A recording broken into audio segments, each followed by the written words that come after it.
brought to you by 1AAuto.com, your source for quality replacement parts and the best service on the internet. Hi, I'm Mike from 1AAuto.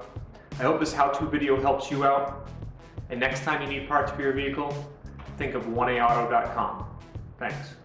In this video, we're going to show you a oil change.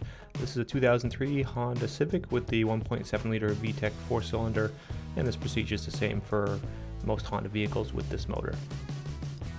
Items you'll need are 16mm socket and ratchet, or a wrench will work, strap wrench to get the oil filter off, a new oil filter, 4 quarts of 5W20 oil, and a drain pan to drain your oil into, torque wrench, gloves and a rag, and a funnel. Make sure the engine's warmed up a little bit. You don't have to get it fully to operating temperature. You can risk burning yourself when draining the pan and filter. So with the engine warmed up, remove the oil cap. Raise and support your vehicle and locate your oil pan drain plug on the driver's side of the vehicle. Remove the plug with a 16mm socket and ratchet. Make sure you have a drain bucket under the vehicle.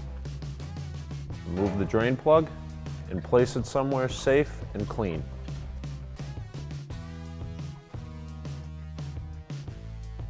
Reinstall your drain plug.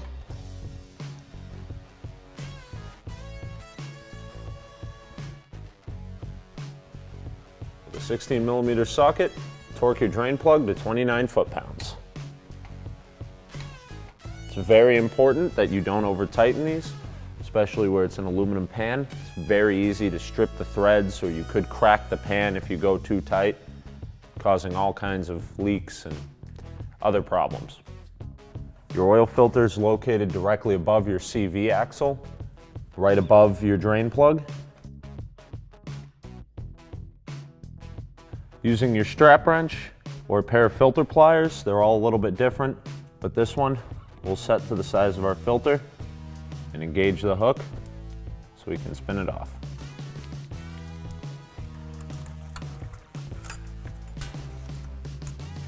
And here we are working in behind the driver's front wheel. You do not have to remove the tire, we just have it off for filming purposes.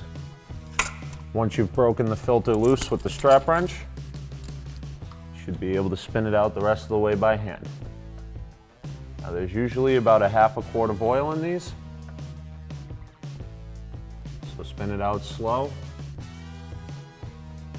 Allow it to drain if it has any fluid in it. Otherwise, bring the oil filter out upright and place it in your drain bucket. Allow it to drain fully before disposing of it properly. This is a very important step that a lot of people miss.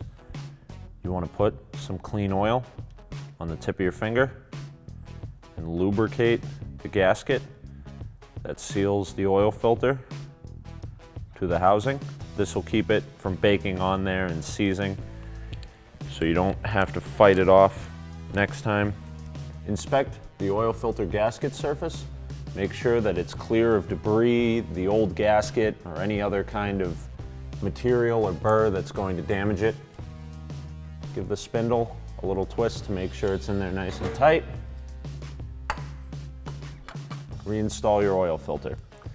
If you don't check for the old oil filter gasket before installing your new one, it's called a double gasket, and the filter will leak a lot of oil very quickly.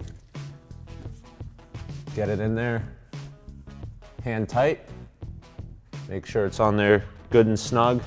You don't have to really force it on there.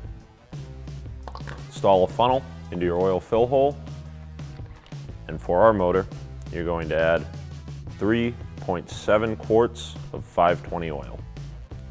We're using conventional in this motor. If you use synthetic blend, what have you, you're still going to want a 520.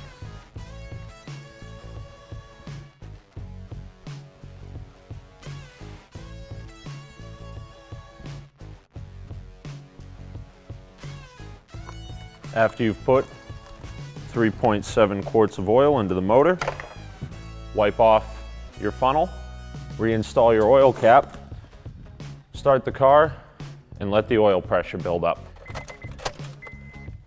This light here on the bottom left of our dashboard is your oil pressure light. So you want to start the car. When that light goes off, you've built up oil pressure. Shut the vehicle off and recheck your fluid level.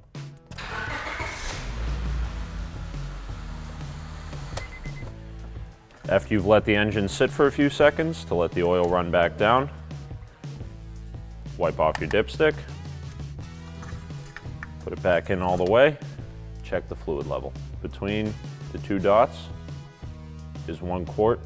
We're right on the edge of our full line, so we're all set. Halfway between these two dots, you'd be down half a quart, and at the dot, you'd be down a full quart.